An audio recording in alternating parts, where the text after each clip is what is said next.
L'annonce de Gabriel Attal hier, qui poursuit, qui continue d'enfumer le mouvement paysan qui a démarré une quinzaine de jours. On nous parle de simplification réglementaire, de questions de normes diverses et variées. Il va falloir recentrer les choses. Ce qui motive la révolte paysanne depuis 15 jours, c'est bien les questions de revenus avant tout.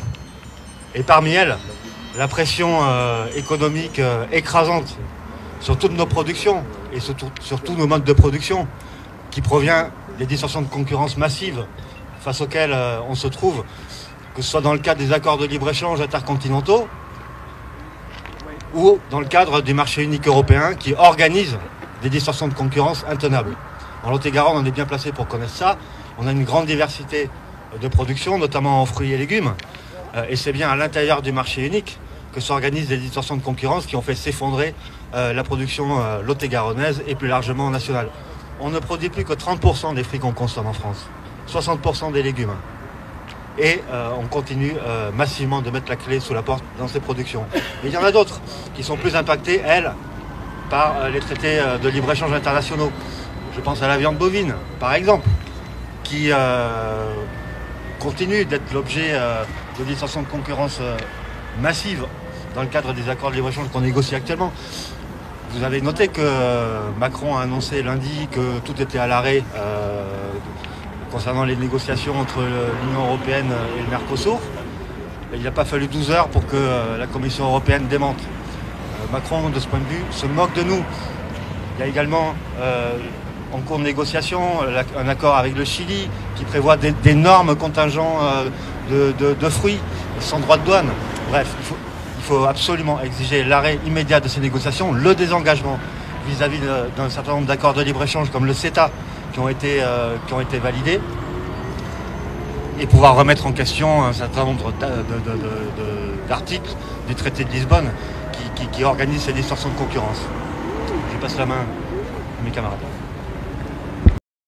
Vous avez compris, avant tout on est agriculteur et on rencontre exactement les mêmes difficultés. D'abord on voulait saluer et remercier toute l'action paysanne qui a été mise en place depuis la semaine dernière et enfin oui, on arrive et on rejoint les cortèges et on est là avec vous. Sur les problématiques que l'on porte et sur lesquelles on se rejoint, c'est effectivement le revenu. C'est le revenu de nos miels. Aujourd'hui, on produit la moitié de ce que l'on consomme en France. On est concurrencé au premier chef par les miels d'importation. Et vous allez dans un supermarché aujourd'hui, son rayon miel est composé à entre 60 et 80% de miel d'importation. Et ça, faute à quoi? Entre autres, à la descente de Bercy qui dit à toute la GMS, il faut que le panier moyen il soit pas cher. Sauf que le panier moyen, ça veut dire que ceux qui se font tordre, c'est non pas l'intermédiaire qui est entre nous, producteurs, et le consommateur, c'est toute la chaîne au milieu, c'est-à-dire le monde du conditionnement et le monde de la GMS. Et nous, on est en bas et on se fait tordre. On prend des augmentations sur le gasoil. Alors, ce qui concerne les apiculteurs, c'est pas le GNR, c'est le gasoil routier. Mais à chaque fois qu'on prend une augmentation sur le gasoil, on ne peut absolument pas le répercuter sur notre prix de miel. Et ça, c'est effectivement pas normal. Donc aujourd'hui, ce rayon qui est composé à 80% de miel d'importation, alors qu'on n'arrive même pas à produire la moitié de ce que l'on consomme, c'est pas normal. Donc on souhaite imposer à tous ces intermédiaires de dire vous avez l'obligation dès demain de mettre la moitié de votre rayon en miel de France. Ça c'est la première chose, parce qu'on ne pourra jamais importer la pollinisation de nos vergers. Ça se passera toujours avec des abeilles et des pollinisateurs sauvages qui se passent à l'intérieur de nos campagnes. Et donc des apiculteurs pour l'abeille domestique présents sur le territoire et qui font vivre tout le tissu économique. Voilà, ça c'est nos premières revendications et c'est pour ça qu'on vient avec vous aujourd'hui appuyer. Complément de ce que les collègues viennent de dire. Tout d'abord, moi, je voudrais saluer l'accord qu'on a eu avec nos amis de la Conf, bien sûr l'Abeille Gasconne et le MODEF d'organiser aujourd'hui cette initiative. Préciser également que s'il y en a qui découvrent aujourd'hui dans ce pays le malaise paysan qui dure depuis des dizaines d'années, hein, il faut savoir l'effondrement du nombre d'agriculteurs dans ce pays, c'est pas quelque chose qu'on découvre aujourd'hui, et je crois qu'au niveau de nos organisations, on le dénonce depuis assez longtemps, puisqu'on est passé de 2,5 millions de paysans après la guerre à 350 000 aujourd'hui, quoi, en gros. Voilà, donc effectivement, on peut aussi, et Manu, tu le disais tout à l'heure, ce qui ont promu cette agriculture industrielle depuis un demi-siècle, ils nous rigolaient au nez quand on leur disait qu'il fallait beaucoup d'agriculteurs pour couvrir les besoins alimentaires du pays. Et on a pu constater que l'effondrement du nombre d'agriculteurs a été en parallèle de l'effondrement de la production. Tu disais qu'en fruits et légumes, voilà. Donc, ce qui veut dire que si on veut couvrir les besoins alimentaires de ce pays, ou d'aller vers la souveraineté alimentaire, mais il faut beaucoup de paysans. Et c'est pour ça que l'on demande, c'est pas 300 000 et qu'il en faut, c'est 1 million. Et pour qu'il y ait 1 million de paysans demain et pour qu'on couvre les besoins alimentaires du peuple de France, ben il faut tout simplement, ça semble basique et évident, hein, ben qu'on gagne notre vie, tout simplement, qu'il y ait des prix, voilà, qui nous permettent de vivre dignement, de dégager le revenu, et là on pourra effectivement remplir cette mission. Alors on sait très bien le malaise qui existe, et vous le savez, hein, il y a 2 suicides par jour actuellement au niveau des agriculteurs. Ça n'existait pas après la guerre, maintenant on est passé devant tout le monde, même devant la police d'ailleurs.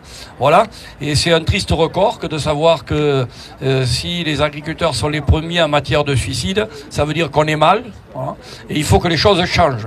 Et donc ce rassemblement aujourd'hui, ici, et dans ce qui se passe partout un petit peu en France, moi je suis le premier très heureux que effectivement il y ait autant d'agriculteurs qui se soient mobilisés sur la question qui est essentielle des prix et du revenu. Tu le disais tout à l'heure, on subit une concurrence déloyale qui vient de produits qui viennent du monde entier, et notamment de pays souvent modestes, pour pas dire pauvres ou sous-développés. Voilà, on va piller la nourriture de ces pays qui viennent nous concurrencer déloyalement ici et tuer le peuple paysan de France. Ça suffit. Il faut que ça change. Et c'est pas évidemment les déclarations, et tu l'as évoqué aussi, ou vous les avez évoquées tous les deux, c'est pas les annonces du gouvernement et du Premier ministre qui va satisfaire effectivement ce qui est l'attente des paysans. Vraiment, on nous méprise. J'ai rarement vu, devant de tels problèmes à résoudre, qu'on puisse, à un moment, taper en touche comme il le fait, renvoyer à la loi Egalim, etc., etc. Donc, ben, la lutte continue. Aujourd'hui, on est dans cet esprit. On va effectivement essayer de peser pour obtenir le minimum de satisfaction pour nous, qui est de pouvoir gagner notre vie, avec des prix rémunérateurs, avec des contrôles aux frontières pour les produits importés, tu le disais. Toutes ces questions qui font qu'effectivement, ça pourra résoudre et répondre donc à nos attentes. Donc voilà, bravo à tous d'être venus ici aujourd'hui. Alors on n'est jamais assez nombreux, on le sait, effectivement, mais toujours est-il qu'on est là et on va marquer le coup. Et on peut, si vous êtes d'accord, conclure un petit peu cette prise de parole par une action, parce que, et là je sais qu'on est sur la même ligne les uns et les autres, il faut qu'on prenne les consommateurs et les citoyens de France avec nous. Il faut les amener avec nous. C'est-à-dire que la question de l'alimentation, souveraineté alimentaire, ça dépasse notre propre avenir à nous paysans, c'est quelque chose d'essentiel pour toute la population française. Et si on va faire un péage gratuit pendant 1 heure, les gens seront satisfaits et ça permet de faire le lien avec le citoyen lambda et puis le combat que l'on mène qui est d'intérêt général. Donc voilà, rapidement dit un petit peu, et on peut se retrouver là-bas pour faire ce péage gratuit.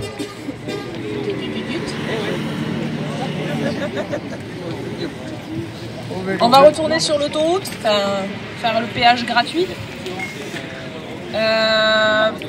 Il faut bien rester sur le bord. Vous m'entendez pas? Ah bon.